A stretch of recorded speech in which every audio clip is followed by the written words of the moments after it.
All right, are we all good to go? Yes, you are on air. You'll go live. Thank you. Excellent. Thank you so much. Perfect. Good afternoon, everyone. And I thought I would bring Generation Z to the stage. And Dr. Wilson Durant gave an excellent overview of next generation. And so thank you, Val, for having us in the Cyber Future Foundation. My name is Greg Crabb. I'm the founder of 10.8 I'm a small startup that Nick and I help help companies solve security problems. And Nick, go ahead and introduce yourself. Hi, everyone. My name is Nick Crabb, and I'm a freshman at Florida Gulf Coast University and a cybersecurity analyst with 10.8 Cyber. And a little bit more background about myself. I was the Chief Information Security Officer of the U.S. Postal Service for the last 6 years of my federal career. I retired a year ago and started 10.8 Cyber. My federal service was 25 years as a federal law enforcement officer, and had the opportunity to spend actually some good time in Ukraine and develop some interesting partnerships there.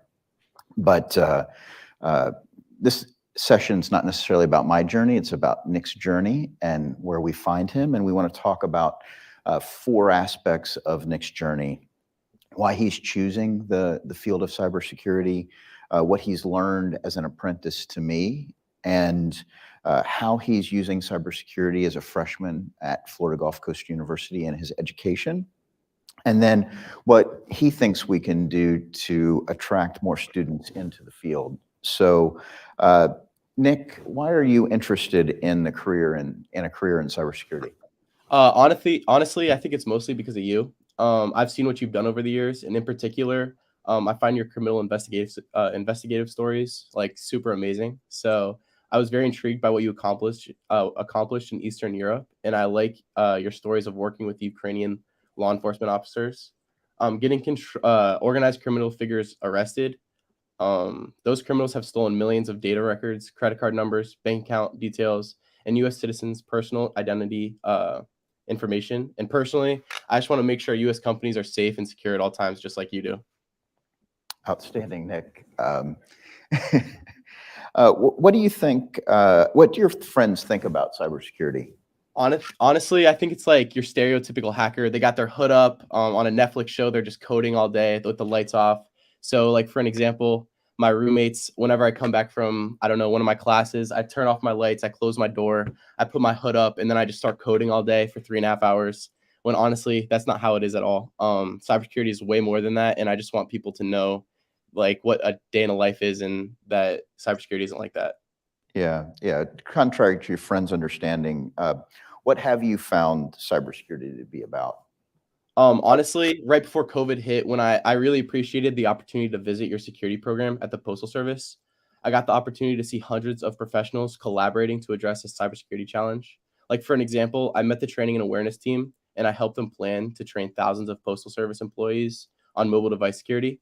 And I also visited the Security Operations Center, where they were finding the most recent alerts from the security systems. I also saw implementing security controls and communicating across the organization were some of the biggest responsibilities in cybersecurity. Like, in the last year, since you started 10.8, I've helped you support companies in so many different ways, like implementing controls, like two-factor authentication, writing security policies, conducting tabletop exercises, and improving secure software development practices. Outstanding, Nick. And what are some of the projects that you've been interested in while you've been helping these companies? Personally, I've enjoyed supporting companies in writing security policies. It's important to define the steps companies need to take to protect themselves. And I think it's very critical to have a strong security policy to obtain security certifications, like the Department of Defense's Cybersecurity Maturity Model certification, otherwise known as CMMC. Outstanding. So let's dive into tabletop exercises. I've had the opportunity to run tabletop exercises for a number of companies. What are some of the things that you've learned as being part of these exercises? Honestly, I think I've learned the most out of all of these. I've learned organizations must exercise their incident response plans. These plans need to be widely practiced in the organization, and each stakeholder must know their role. The plans need to consider technical and investigative response, business impact management, and public communications. Technical teams need to focus on immediately correcting vulnerabilities. Threat intelligence personnel need to comb through massive amounts of information to assure data was secure. The company needs to determine business impacts as well as risk and legal consequences. And executive teams and the board need to be informed throughout the entire process. And finally, organizations must have a clear public statement about the situation. And through this whole time, I've enjoyed helping you take notes and summarizing these exercises after they were complete. Yeah, outstanding, Nick. It's been a great experience to kind of see the business impacts of a cyber incident. And and how teamwork is an extremely important part of having a successful outcome as it relates to these exercises. How about what are some of the findings you've seen relative to supporting security controls in companies? Personally, I think implementing strong security controls is much more important than incident response. If you prevent incident through strong controls, you're in a much better place. So, for an example, if you have two-factor authentication on your mobile device, you are in like a really good place, and that's so important. Yeah, absolutely. And we see where these cybersecurity controls help from a compliance perspective. Um, if I know that you've been incorporating your learnings into your projects at school. How do you use your cybersecurity background to support your recent information security systems class, for example? I think it's been helpful in so many different ways. Going into class, because I've been working with you, I already understood the importance of solid security engineering. Like for an example, I understood the many control families within CMMC and how they support a company, such as identity and access management, endpoint security, and many other things. I understood the need to have a good backup methodology to prevent the impacts of ransomware attacks. And then actually in the class, we did some Python coding, and now I understand the importance of secure coding practices and the need to run code through security scanning tools. My key coding practice, my key coding project at the end of semester was based on how organizations can comply the key security certification processes. That's awesome, Nick. I know that you received a very high grade on a recent speech that you focused on an important security and societal problem. Can you explain that a little bit? Yeah, so I'm in public speaking this semester, and a couple weeks ago, I gave a speech on the impacts of social media algorithms and how they are dividing our society. I feel like we are seeing our society being polarized by algorithms of many companies. So when you're scrolling through Twitter or Facebook, your feed, or otherwise known as your likes, are impacting what you see and who you connect with. And I think extreme views in the United States are being driven as a result of these algorithms. And we've seen nation states, violent extremist groups, and many others sway followers by leveraging these algorithms for their own benefit. So, we've seen how you've been able to kind of get into the field of cybersecurity, what your friends are thinking about cybersecurity, what you've been learning, and how you've been applying cybersecurity from an apprenticeship perspective, and then how you're applying that in your academics. So what does the future hold for you, Nick? Well, hopefully, if I pass all my classes this semester, I'm going to continue my studies over the next 3 years, and I intend to continue to work with you to keep understanding this field and get a day in a life experience. I expect to have a degree in computer information systems with a minor in programming, and I also look forward to having a great job in the field after I graduate. Yeah, I'm so grateful that you've got a compelling vision future for yourself in this field. Um, how do you think we can get more students involved in cybersecurity? Honestly, I think it's important to, I guess, reverse the perception students have on the field. Technology is so important to everyone's daily lives now. Like I know kids are always just scrolling through TikTok nowadays, so we need to show them the importance of securing their social media presence and how the same skills can help companies secure themselves. I know you're a big TikToker. How many followers you have? 60K, we're getting there. And so what do you think cybersecurity leaders should do to motivate students to pursue an education in cybersecurity? I think we need to expose students to the needs in the field of cybersecurity. So I think I could break this down into three different like categories, and they all kind of mesh with each other, obviously. So firstly, I think my visit to your Information Security Operations Center was an important factor in my interest in the field.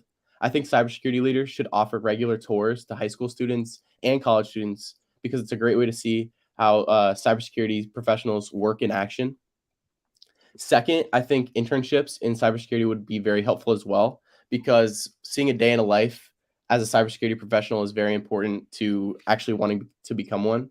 And then lastly, we need to have more on-job training. Apprenticeship in cybersecurity would help students overcome the perception that they need to know everything on day one, when obviously that's not true. You have to keep learning throughout your work career, and I think those are the three main factors that can help students really enjoy being a cybersecurity professional. Outstanding, Nick. And before I take it to questions, I want to give Val a little bit of a hard time because, you know, I was a zealot for the NICE framework at the Postal Service and built my information security program around the NICE framework. It's an outstanding tool. I heard you mention that in the panel discussion, and so many organizations can leverage that in order to be able to build their cybersecurity talent. And the current Chief Information Security Officer, that's my predecessor, she was pulled from the ranks of the Postal Service, and she had been responsible for the business applications of the organization. And I brought her into my identity and access management program. And, you know, we manage 60 million consumer identities on USPS.com. And I was able to take her from that business context into the security context, and she ended up getting her master's degree in cybersecurity as a result of being attracted into the field. And it came on the back of being able to understand the NICE framework and do career development underneath that. So there's so many things that we can do, and I just wanted to plug the NICE framework before we. Do we have time for a question or two? Anybody has a question? Do you do your hiring based on the NICE framework when you put out job descriptions? So the NICE framework for me, the question was, did I do my hiring based on the NICE framework? Admittedly, I did my career development leveraging the NICE framework. I had 120 postal employees that were in my information security practice, and we couldn't leverage necessarily the NICE framework in order to be able to hire the talent. We had to see their potential, and then when we had them in my information security practice, we elevated them based on the NICE framework from a development perspective. How would you approach? So admittedly, I'm a little small still for bringing on employees. I have the good fortune of having great relationships with some organizations that provide the technical talent for my organization. So, Catherine.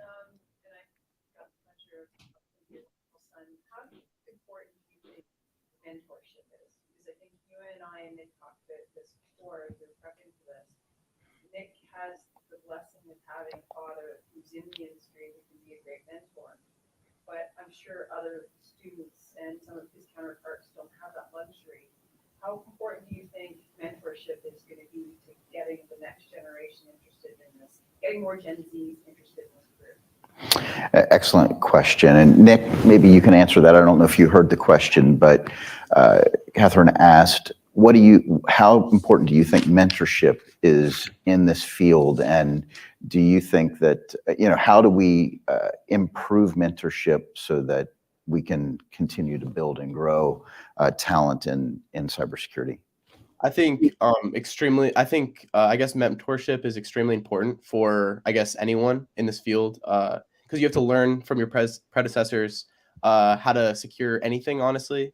So I think my classmates at school right now don't really know what they're getting into. So I think if they got a mentorship, they would be able to understand what they might be doing later in their life for any job, honestly, for any company they work for. Yeah, and we've had the good fortune of being able to work with a undergraduate at Purdue, and she's in aerospace engineering and supported us over the summer. And I think it was great and a great exposure for her to understand what the Defense Department was looking at from a CMM. We had her doing a lot of CMMC work. And I think that will be very valuable in her career as she looks to be able to support the aviation industry into the future, right? And so I think those opportunities to be able to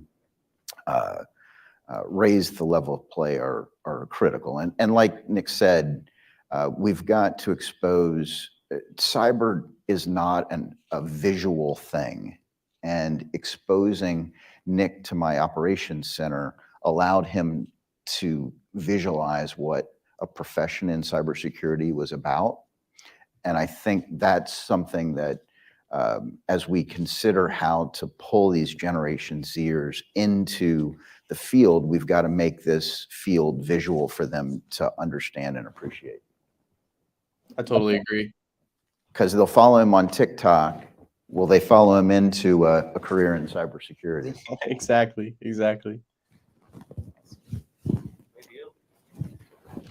Thanks, Nick. Appreciate it, buddy. Thank you, everyone. I appreciate you guys. Thanks, Val. Yep.